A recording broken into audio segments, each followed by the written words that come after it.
SIR பணிகளை மேற்கொள்ளும் அதிகாரம் தேர்தல் ஆணையத்துக்கு உண்டு. உச்சநீதிமன்ற தீர்ப்பு சொல்வது என்ன? எஸ்ஐஆர் அப்படிங்கிற வாக்காளர் பட்டியல் சிறப்பு தீவிர திருத்த பணிகளை மேற்கொள்ற அதிகாரம் தேர்தல் ஆணையத்துக்கு இருக்குது அப்படின்னு உச்சநீதிமன்ற தீர்ப்பு ஒன்று சொல்லியிருக்கிறது. இது குறித்து சுருக்கமாகவும் தெளிவாகவும் பார்ப்போம். பீகார், மேற்கு வங்கம், தமிழ்நாடு, கேரளம், புதுச்சேரி, உத்தரப்பிரதேசம், ராஜஸ்தான், மத்திய பிரதேசம், குஜராத், சத்தீஸ்கர், கோவா, அந்தமான் நிக்கோபார் தீவுகள், லட்சத்தீவுகள், அசாம் ஆகியவற்றில் ஏற்கனவே 2 கட்டங்களாக எஸ்ஐஆர் பணிகள் முடிக்கப்பட்டிருக்குது. இதுல பீகார், மேற்கு வங்கம், தமிழ்நாடு, கேரளா, புதுச்சேரி, அசாம் ஆகிய மாநிலங்கள்ல சட்டப்பேரவை தேர்தலும் நடந்து முடிஞ்சிருக்கு.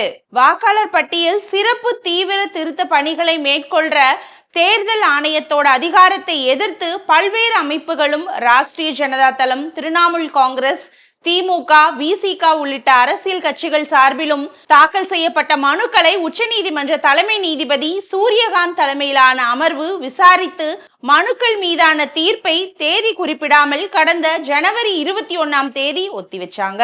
இந்த நிலையில தான் அந்த மனுக்கள் மீதான தீர்ப்பை உச்சநீதிமன்றம் மே 27 வழங்கியிருக்கு. அதன் விவரத்தை இப்ப பார்க்கலாம். வாக்காளர் பட்டியல் சிறப்பு தீவிர திருத்த பணிகள் நிர்வாக வசதிக்காக மேற்கொள்ளப்பட்டுச்சு அப்படிங்கிற முடிவுக்கு வர முடியல. ஜனநாயக முறையில நம்பகத்தன்மையே வாக்காளர் பட்டியலோட துல்லியத்தை சார்ந்தது. நியாயமான நேர்மையான தேர்தல் வெறும் வாக்குப்பதிவு முறையில மட்டும் கிடையாது. மாறா வாக்காளர் பட்டியலோட துல்லியம், நம்பகத்தன்மை, நேர்மை ஆகியவற்றை தான் சார்ந்திருக்கு.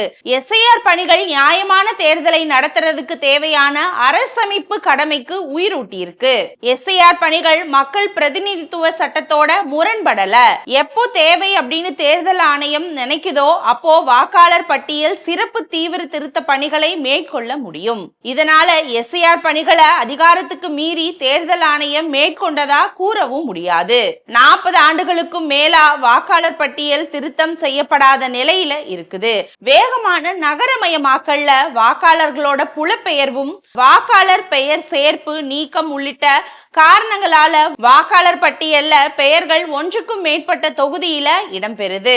எஸ்ஐஆர் பணி அவசியமாகுது அப்படிங்கிற வாதம் ஏற்கும்படி இருக்குது. வாக்காளர் பட்டியல்ல சேர்ப்பதற்கான தகுதி பாட்டை தீர்மானிக்கிற நோக்கத்துல மட்டுமே குடியுரிமையை தேர்தல் ஆணையம் சரிபார்க்க முடியும். வாக்காளர் பட்டியல்ல பெயர் நீக்கம் செய்யப்பட்டவர்கள் நாட்டின் குடிமகன்கள் இல்லை அப்படின்னு அறிவிப்பதாகி விடாது. இவ்வாறு நீக்கம் செய்யப்பட்டவர்களோட பட்டியலை தேர்தல் ஆணையம் 4 வாரங்களுக்குள்ள மத்திய அரசிடம் சமர்ப்பிக்கணும். குடியுரிமையை மத்திய உள்துறை அமைச்சகமே தீர்மானிக்க முடியும். இவ்வாறு குடியுரிமை உறுதிப்படுத்தப்படும் நபர்களோட பெயர்களை உடனடியா வாக்காளர் பட்டியல்ல சேர்க்கணும் அப்படின்னு உச்சநீதிமன்றம் தனது தீர்ப்புல கூறியிருக்குது.